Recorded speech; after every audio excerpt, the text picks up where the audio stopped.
Our story begins in the middle of the 40s, when a hopeful young soldier called Sam... we're not doing that? Our story begins in the middle of last Tuesday, where a hopeless young freeloader called Sam is sipping a fancy cup of coffee with a name nobody can pronounce. Sam was born with a silver spoon in his mouth. But not the actual spoon that he has in his mouth now. That is a different spoon. But a figurative spoon that represents all the wealth and attention that he has been receiving from his parents. And their butlers. And their butlers' parents. You're a douche, aren't you, Sam? Blink twice if yes. He can't hear me. This is Sam's girlfriend, also not being heard by Sam. She's mad at Sam for his lack of responsibility produced by his large wealth. She also mentions the fact that Sam has forgotten her birthday for the 3rd year in a row. Sam's girlfriend is upset. As with most rich and famous brats, Sam does not pick up on that. Instead, he decides to lay this gem. Things just work out for me, baby. I can't just run around and do stuff. I'd end up with a limp spine or Then, something. Sam's girlfriend does something she should have done a long time.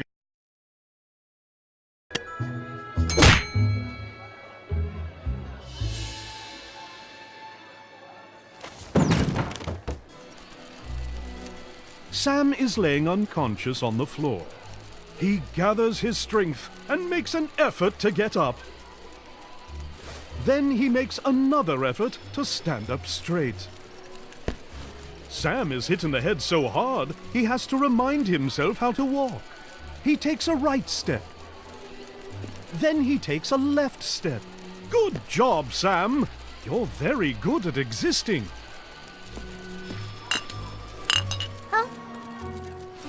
How dare you startle my child? An overprotective mother hurls a cup of coffee in Sam's face. He has to blink rapidly to regain his vision. Say something, Harold. Oh, gee. How is our son going to become a respected politician if he can't fend for himself? I thought he was gonna become an actor. Oh, what's the difference?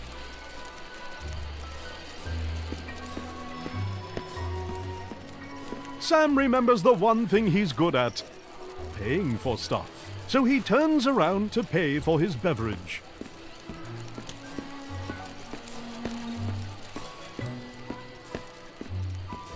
Sam pays the guy 500 euros, barely covering the coffee. Thanks for the tip, douchebag.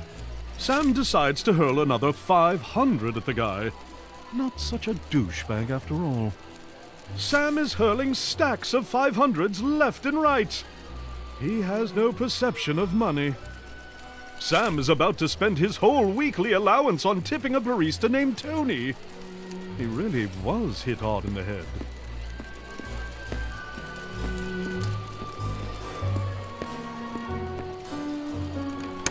Sam spends a decade making his way out the door, which is pretty good for a guy with a major concussion.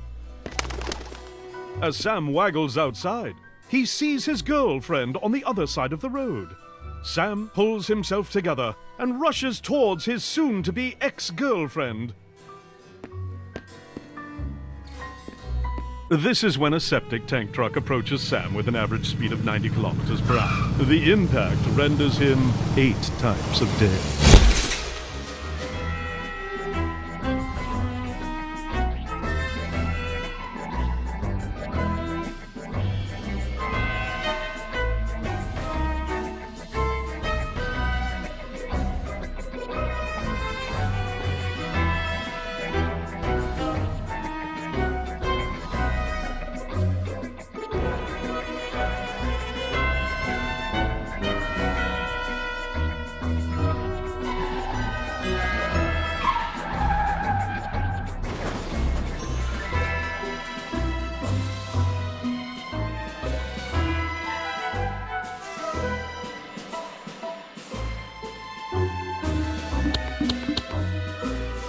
Who cares who worked on the game? Just skip to the action.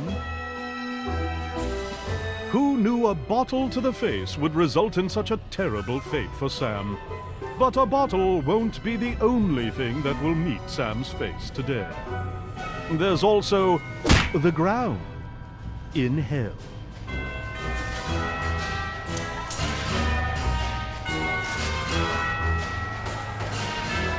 Sam does not like being dead a single bit. He also hates the eerie feeling of not having any cash on him. Then, he finds 7 glowing notes in his pocket. That makes him feel reasonably better. He checks the source of the sound is none other than obliteration and oblivion, extermination and extinction. Your attention span is horrible. Death wants Sam shreds of life in exchange for resurrecting him. Sam decides to check out the rest of hell before doing any deals with supernatural beings. Why, hello there, dear. Sam has seen enough. He goes back to Death and his deal. Why, hello there, dear sir. Let's see if we can find a job for you. You get to... He keeps the last shred for the next time he meets the gatekeeper of hell. Whenever that's going to be. Death resurrects Sam, but he has to live for 24 hours manually, and all this would make way more sense, of course, if you would stop skipping stuff.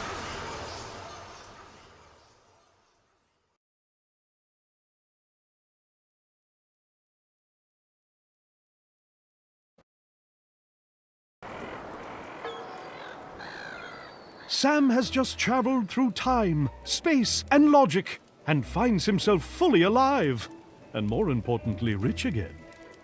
His joy is only dimmed by the fact that he can't move at all. This is when he shows up. Death. Yo, yo, yo! Oh, yeah, you look horrible. I mean, you look great, bro. You be okay? Can you hear me?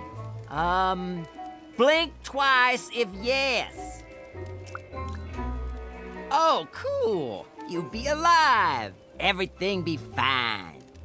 Aight, so this here be the dealing biz. All your body functions be manual, so you kinda have to do stuff on purpose. You be turning kinda blue. Might wanna consider breathing.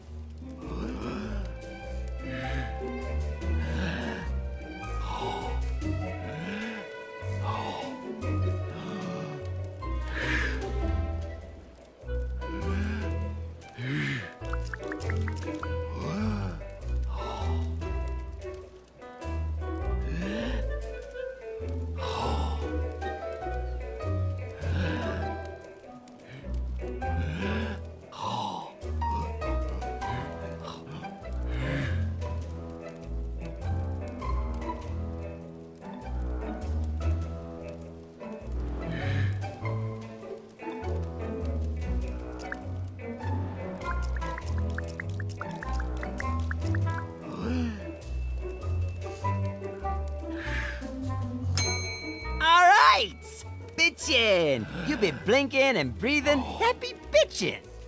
So, alright. Go survive for a day, and I'll let you live normally for the rest of your life. If you somehow die within the next 24 hours, you'll go to hell and I'll keep your shreds forever. I'll be over there doing kick flips if you need me. Once again, Sam has to make an effort to get up. This time, he has to focus on his spine. And once again, he has to remind himself how to walk. Oh, by the way, dude, you be getting late for work. Sam does something that resembles walking toward the bathroom. Gonna do a kick flip now.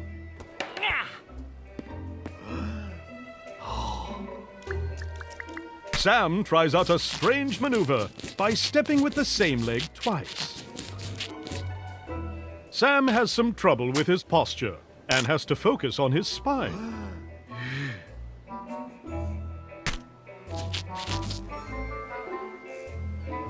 Sam holds on to that toothbrush like his life depends on it.